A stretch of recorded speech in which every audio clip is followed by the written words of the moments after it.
Boker Tov.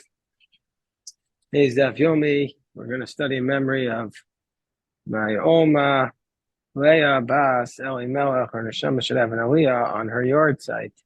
So today's Daf Yomi, we're going to start on Membeis. It should be a Shemira, Tzala, Yeshua, Nechama for Am Yisrael during this very, very hard time for Am Yisrael.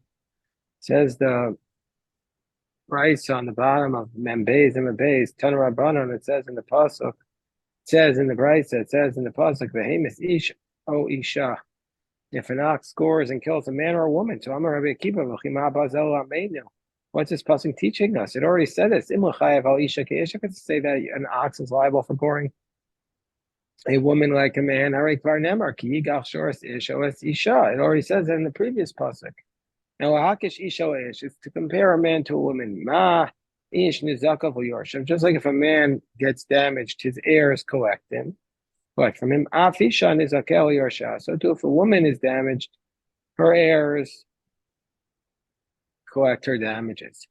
Gemara says, you mean to say, Rabbi Akiva you think her descendants, but not her husband? Is that what Rabbi Akiva says? But Tanya, but we learned in the Brisa of Yarash Osa, Mikan Shabal Yorish Ishto, Rabbi Akiva. Rabbi Akiva says that the husband inherits the wife. Amar Ishlakish, no. Lo Amar, when do we say that the heirs inherit the wife and not the husband? B'kofer, by the ransom penalty if the ox kills the woman. Since that money is only paid after she dies, it's considered earmarked money. The husband doesn't take the earmarked money like he takes the muhsak money. He takes the muhsak money, the money that's already in her possession, but not the earmarked money. What's the reasoning? That he does the husband doesn't inherit the kofer. My time himis ish o isha. Says if the ox scores a man or a woman, hashor yisakel v'gam ba'alav yumas im kofer yisha salav. So that pasuk is to teach us that since that once the ox is stoned, after the person dies, that an inheritance that goes to her heirs. Gemara says, does Rabbi Akiva say by regular damages it doesn't go to her heirs? But Tanya, let's say somebody strikes a woman and her fetus, Rahman al-San, comes out and is killed. No say nezek v'tzarli isha. The pain or the damages go to the woman. Udmei v'lados l'bal. And the money for hurting the offspring or the fetus goes to the husband. Ein abal, let's say there's no husband, no sin liyorsha, we give it to his heirs. Ein ha'isha, let's say there's no woman. No senes liyorsha, the money goes to her heirs. Ha'isa shivcha v'nishtachar, let's say she was a maid and she was freed. Oh, Giores, or she was a convert. In either case, she has no heirs. Zacha, then the person who does the damage, since there's nobody to pay to, he himself claims it. We're on top of 43a. But we see from this Gemara, it says that in this price, it says that the Brisa says that if there's no woman, it goes to her heirs, meaning to say not just by kofar does it go to her heirs, but by all damages. So Rabbah explains, I'm a Rabbah Begrusha. That's talking about a divorcee, because that's why there's no husband. Then I'm Rav Nachman Begrusha, by a divorcee. So Amri Grusha Nami, well, if it's a divorcee, Tifos with Mevladus. Well, if that's the case, she should also be getting the money of the fetus. Why does the money of the fetus go to the man? So Amar Papa, Torah Zachat Mevladus Obal. Afil Baal Abiznus. The Torah is telling us that if there's a fetus, and even though she wasn't married, the money goes to the Boel.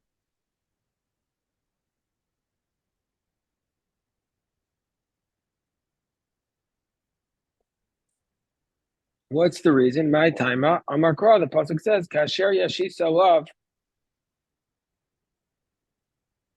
So, what's the reason? Because the pasuk says specifically, "Kasher yashis alav Baal Haisha." So, therefore, since it says specifically, "Kasher yashis alav Baal Haisha," the Gemara says, if that's the case, v'nukma l'Rabba kigon shegavu mos. So, if that's the case, why doesn't Rabbah say that there's another way why doesn't Rabbah say that there's another way that we could have explained this sugya? Why don't we say Kigon Shegavel Mos? Why don't we say that the sugya is talking about a case? What the Gemara is basically saying? Why do Rabbah Rav Nachman have to establish that this case is talking about a case where she was divorced and there's no husband? Why don't we say that it's either talking about a case where they've collected money, or Rav Nachman like they've collected real estate? Amar Rabbah Gavel Karka Yeshlo Gavel Mos Einlo. That Rabbah said that if they've collected real estate, we're going to say he gets to keep it. That if the heirs have collected the real estate from a loan that their father lent, then the firstborn gets a double portion because it's like he was muhsak. So therefore, that's the case. We don't. Why do we have to say a case where it was a divorcee? Why don't we say that since you're not collecting from the Roy, why don't we say that according to Rabbah, it's like a case of real estate, which he considers to be Ra'oi. And Rav Nachman would say it's like a case of money, which he considers to be Ra'oi. The Rav Nachman Amar Gavamo, hold on one second.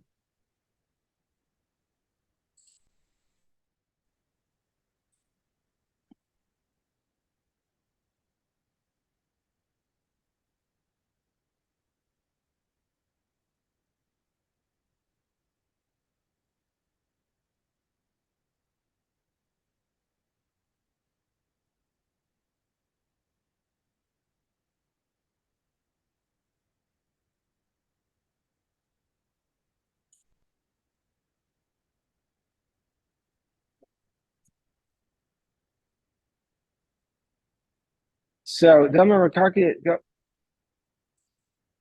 says, so he says this position would only be this machlokas between Rabbi Rav Nachman.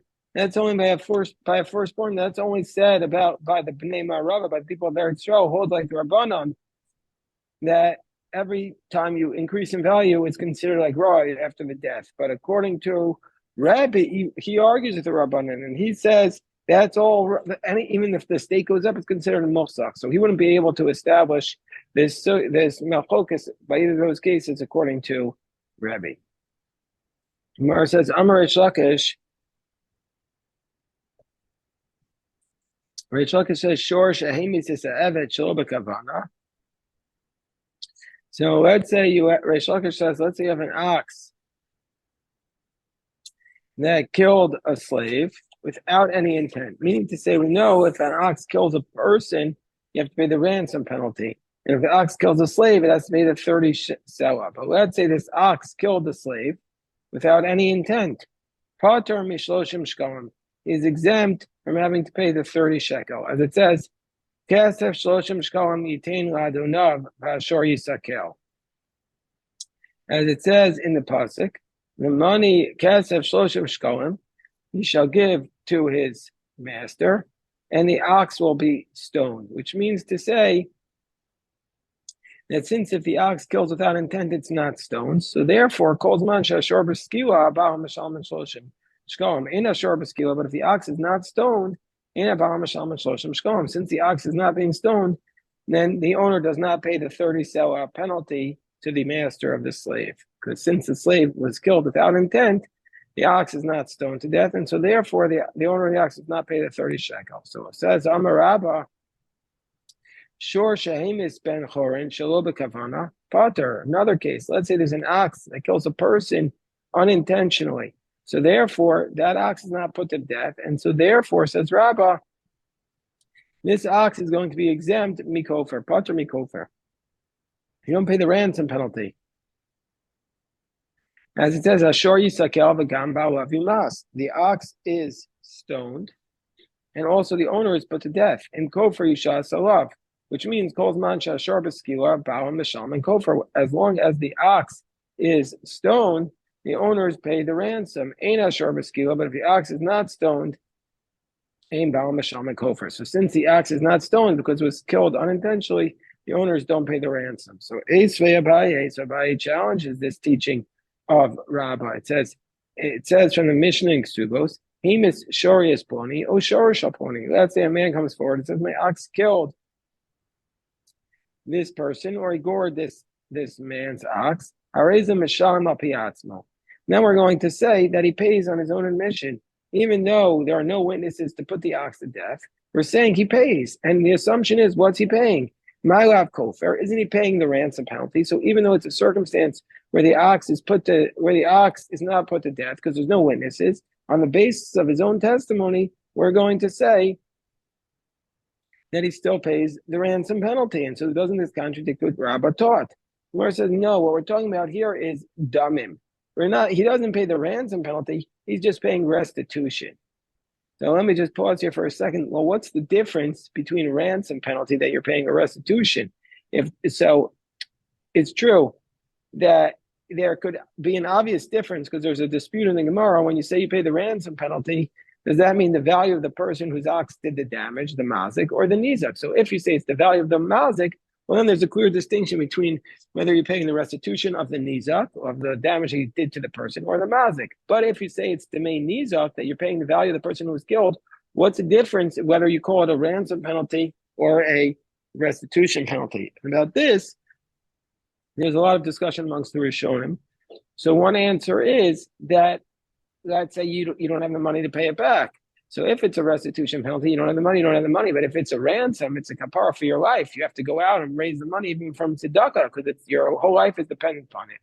Another possibility is whether the person who was killed, whether their heirs can waive the penalty. According to Tosfos, he says if it's restitution, they can waive it. If it's a ransom penalty, they can't waive it. A third possible suggestion is in a situation where the mazik dies. So do his heirs have to pay it? So if it's a restitution, they need to pay it. But if it's a ransom penalty, you can't have the kapara after the misa. So, or it's not so simple to have kapara after the misa. So therefore, for this reason, these are some of the distinctions. So the Gemara, so Rabbah's answer back to Abaya's question is that no, that Mishnah Subos is not talking about a ransom penalty, it's talking about a restitution penalty. Gemara says, Idamim, if you're saying it's just a restitution penalty, Ema Seifa, the next clause says, Hey Mishorius Avdu Shalponi, that if it says in the next clause that if my ox kills the slave of this person, Hey Mishorius Avdu Shalponi, he says, let's say my ox kills the slave of this person, if that's the next clause of the Mishnah, Eino Mishalim Apiatzmu, he doesn't pay on his own admission. If you're saying that it's a restitution penalty, why doesn't he pay? So that's what Abaye challenges Rabbah. So Rabbah says, I could have given you a very straight answer that Reisha is dumb, that the first clause is talking about restitution penalty he pays. The Seifa, when the Seifa says, the next clause says he doesn't pay, it's talking about a kanas, it's talking about the 30 selah, miu. Nevertheless, I don't want to give that answer because Shaniya Dechika, to say that the Mishnah is talking about two different things, I don't want to give to you. I would say actually the case where it says that to the slave you don't pay is the restitution penalty. I'm saying both cases are talking about the restitution penalty. So when that's the case, why do you pay the restitution in the first clause but not to the slave's owner? In the top of Mem Gimel Amid Beis, the Gemara says, Miu ben Chorin, the Mishan Kofar al Pi Atzmo. So we're talking about a case, the distinction between them is that by a free person, we have a circumstance where he would pay kofar, he would pay the ransom penalty on his own admission. And we don't have that by a slave. And so therefore, Gemara is going to say, first of all, since we have such a case by Ben Chorin that you pay the kofar on his own admission, therefore you would pay the damim. So that's what it's talking about. How do you pay if you're a Ben Chorin, if it's a free person, how does he pay the ransom on his own admission? Let's say the witnesses came, and they testified to Kato that the ox killed this person. We don't know. We don't know if the ox was a tam or a muad. And this goes according to the position. We saw there's a dispute earlier that an ox that's a tam does not pay it. There's no ransom penalty. But Amar Mari, demuad, and the owner of the ox says it's a muad, the misham kofar al pi atzmo. And so therefore he admits that this was a muad. And so therefore, even though he's admitting it, there were witnesses that came and said he killed, that his ox killed, and so therefore he's going to pay the ransom upon his own admission. But hecha deleka edim, so if there are no witnesses, mishalim damim, he's going to pay. That's the case that we're talking about, where he pays the monetary value. But gabe eved, but with respect to a slave, she'enu mishalim kinas al piatzman, the slave doesn't pay can never pay the kinas, the fine, on the basis of his own admission. What's the case we're referring to? The also edim v'sidu the katel. And if the witnesses came and they said, "Listen, your ox killed a slave," but we don't know whether or not the ox that killed the slave was a tam or a muad. And so the owner of the ox comes forward and says that this ox was a muad, even though the ox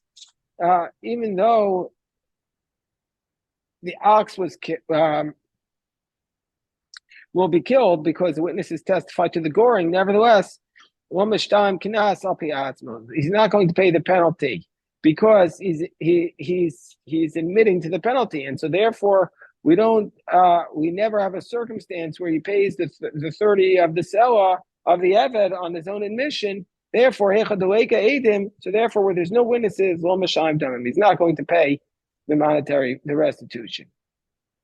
So Rav Shmuel Bar Yitzchak challenges this explanation. So Rav Shmuel Bar Yitzchak, we mean to say Kol Shachayev Ben Chorin Chayev Be'eved, means to say we have a brisa that says that anytime you're obligated by a Ben Chorin, you're obligated by a slave, whether it is kofar or whether it's misa. Meaning to say any circumstance, Kol Shachayev Ben Chorin, anytime where you're liable for a Ben Chorin, then you're going to be liable for, in the same circumstance, for a slave, whether it's the ransom penalty or the death. So the Gemara says kofar be'eved mi'ikar, but the Gemara says this ransom penalty by the slave, there is no ransom penalty. It's just the 30. So it must be, doesn't the brisa mean that it's referring to damim, and wherever you're liable to pay the restitution by a regular person, then you're going to have to pay the restitution by a slave. And just like a ben chorin, a regular person, you're responsible to pay restitution on its own admission.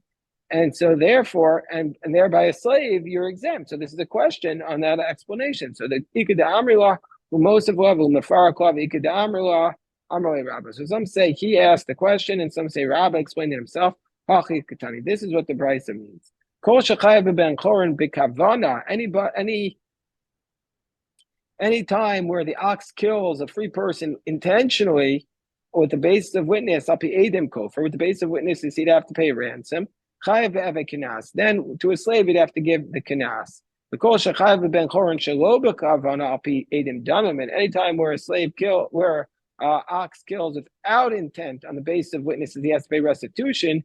Chayev be'eved shelo b'kavana api edim damim. Then by a slave, he'd have to pay the restitution. So that's what he explains the brisa. Not the same case that we were referring to before. So Amarle Rava, so Rava says, if that's the case, that we're going to say you have to pay a restitution on the basis of killing a person on the basis of witnesses when there's no kofar or kanas. Isha, what about the case of fire? A person who caused the fire, shelo b'kavana, without intent, api edim, if there's witnesses, nishalim damim, he should have to pay restitution. But yet we say that if he caused the fire without intent, he doesn't pay the damim. And how do we know he doesn't? If you want to say, we're going to learn it out from the mission that we're going to get to in Samachal Amabez. It says, it says that a person makes a fire, and in that fire, in that field, there was a goat that was tied up, or evet samacho, or a slave that was next to the stack. And the goat was burnt with the stack, chayev. Then the person has to pay for the goat, and he has to pay for the goat and the stack, and he's exempt for the slave because the slave could have run away. But eved kafed lo gdi samachov nisrafim lo pater. But if the slave was tied and he couldn't run away, so then he's exempt for paying for the slave because he's exempt for paying because since he killed the person, we're going to say he's exempt for the goat and the thing because of kimwe midrabimine. So if that's the case, why isn't he responsible since he killed him unintentionally? He should be liable for restitution. So Gemara says, "Amar Reish Lakish, we go and shehitzis b'kufa shalav." Now that's the case where he actually killed the slave directly, and so therefore he's not going to be considered like Aish, but rather like he killed him directly. The kimlei b'diramineh. So therefore, that's the more severe penalty, and that's why he doesn't pay for the goat or the field. Ella, so the Gemara says, I'll give you another case that there's no liability of restitution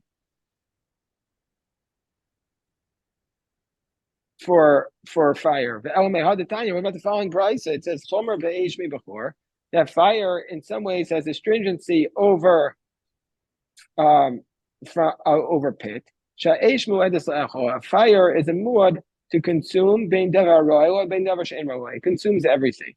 Masha enkim bebor. But unlike a pit, which doesn't have that. Pit only is if it damages in a way that's not normal, it's exempt. But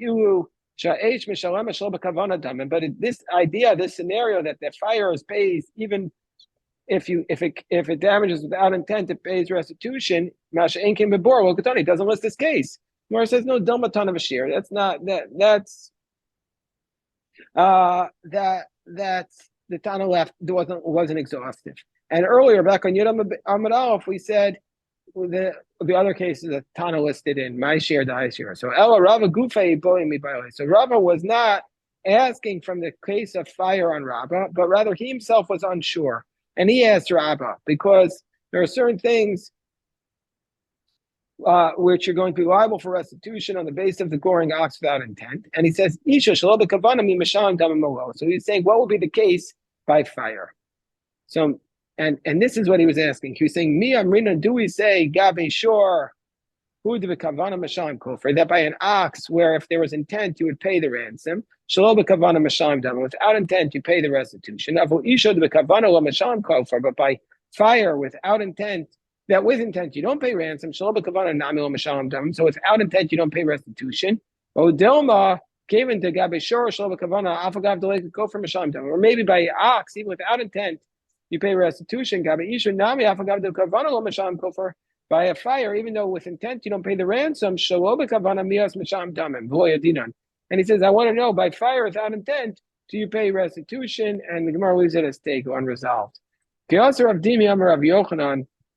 When Rav Dimi came from Eretz Shel to Bavel, he said the name of Rabbi Yochanan Kofer, Matam Omer Im Kofer. Why does the pasuk say Im Kofer Yushas Alav? Why does it say in the pasuk Im Kofer Yushas Alav? Could it just say Kofer? So why does it say Im Kofer? Well, Rabos Kofer Shalom Kavana could Kofer Bekavana. It's to tell us this idea that of Kofer, even if it happened without intent, you pay the ransom penalty. So that's what it's saying. Kofer Shalom Kavana, that if there was the Kofer, even though the ox is not stoned to death, you're still going to pay the ransom penalty. So if that's the case by a slave also, that if you kill the slave without intent, you should have to pay the 30 selah, even though the ox is not put to death. Rish Lakish says specifically, you don't pay the 30 shekalim if the ox kills the slave without intent. So Rav Dimi says to Abaye, Amarle Gavra Kamma, but you can't ask a question of Rav Yochanan from Rish Lakish. Those are two peers. That's called Gavra Karamas. You can't ask a question on one man from another. So whenever you have Rav Dimi, it's almost always the case that you have Ravin following behind. And Ravin came from Eretz Shel to Bavel, and he said the name of Rabbi Yochanan.